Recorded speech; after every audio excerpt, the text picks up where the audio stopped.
Welcome to WesternSlopeNow.com. Meteorologist Russ Pappas here. It is Monday, December 20th, 2021, and we are just beginning a couple of things. We're beginning a holiday week for some, an unsettled period later this week, the start of which looks a lot like this. America's Mattress Tower Cam, clear skies, dry conditions. For the first couple of days of this week, things are going to feel pretty good. Low temperatures on Monday morning, 11 at Montrose, 14 at Grand Junction. 17 is the average for Grand Junction. 15 is the average for Montrose. Now, we anticipate some cloud coverage Monday night into Tuesday morning, so that will help improve the low temperatures. Not by much, but it will make an improvement for areas like Montrose and Gunnison. These are pretty close to the average low temperatures for this time of the year. Now, high temperatures for this time of the year, 37 for both Grand Junction and Montrose. Now, today was a little bit cooler. Tuesday, December 21st, which happens to be the winter solstice, temperatures are going to be unseasonably warm. You're not going to feel the difference between today, and this is our high temperatures today, near 40 degrees. I don't think you'll feel the difference between near 40 and low 40. So still going to be kind of cool. We'll have partly cloudy skies to start Tuesday. We'll have some sunshine for the midday. We'll build clouds back in Tuesday night, and then Wednesday we'll go partly cloudy. After Wednesday, that's when this forecast really starts to shift. Current temperatures as of this recording, right around 4:15, still in line with our high temperatures. As far as wind chill goes, there's only a couple spots checking in with a light breeze. That's Grand Junction, Rifle, and Aspen. Less than 10 miles per hour in those areas, more like 5 miles per hour. But again, we don't anticipate a whole lot of changes with the temperatures, changes with the wind until after Wednesday. Now, we're going to start building in cloud coverage. So again, that'll help with the low temperatures. It won't do much for our highs. We'll still maintain unseasonably mild, we'll call it, because warm is tough to say when you're talking about low 40-degree readings. We don't have weather alerts, no hazardous weather.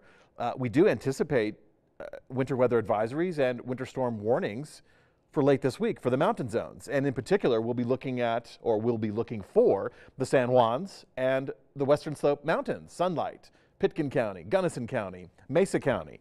These areas should fall under that winter weather criteria because we have a significant pattern change later this week.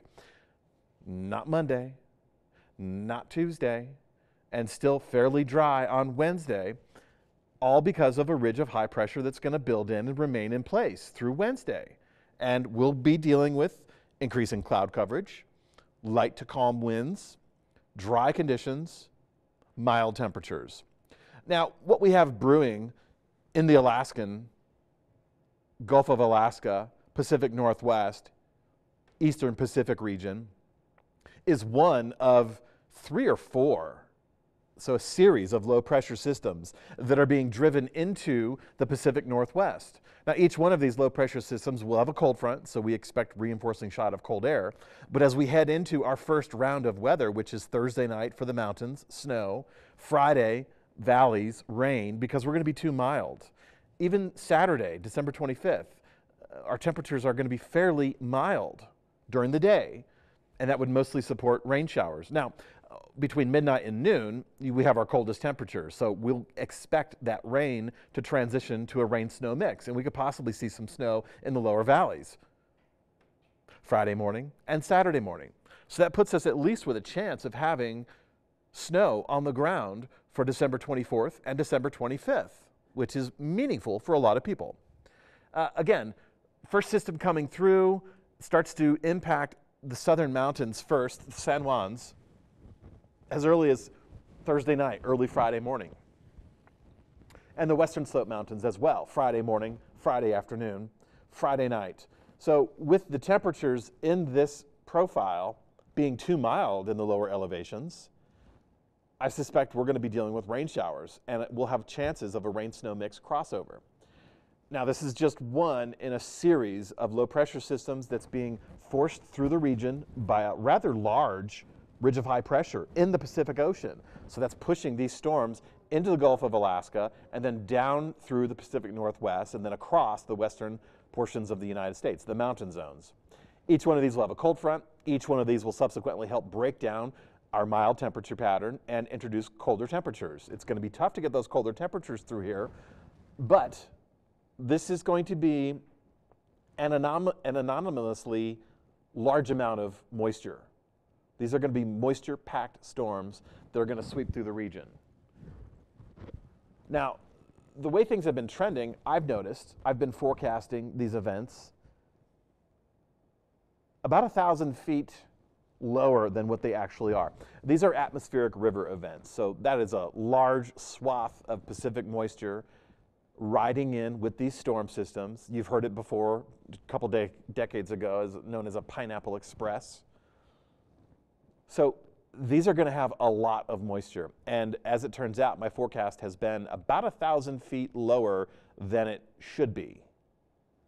So I'm going to bump that 1,000-foot mark into the forecast, and we're going to look at Thursday afternoon, chance of rain showers. Thursday night, rain-snow mix, no accumulations. Friday morning, rain-snow mix, no accumulations at the valley floor. Montrose is a different story. I'm putting our snow level right around 6,000 feet. So with Montrose coming in 5,700, 5,900, that could make all the difference in the world. And we will continue as such because our temperatures are still rather mild heading through the weekend. And by the time we start the weekend, that'll be storm number 2. By the time we start next week, that'll be storm number 3. We should have sufficient cold air in place to avoid rain in the lower elevations. Again, my forecast has been running 1,000 feet too low. So we'll put snow levels right around 6,000 feet for this. End of the week, start of the weekend. And that almost guarantees, for Montrose at least, a rain-snow mix with some accumulations on the grassy areas. For the Grand Valley, it's different. It's likely just going to be wet areas. But we're going to watch this and see how it plays out. Storm number 2 comes online Saturday. Storm number 3 comes online Sunday. Very little to no differentiation between these systems. So we're getting into multiple days of unsettled conditions that could carry us through the end of the new year.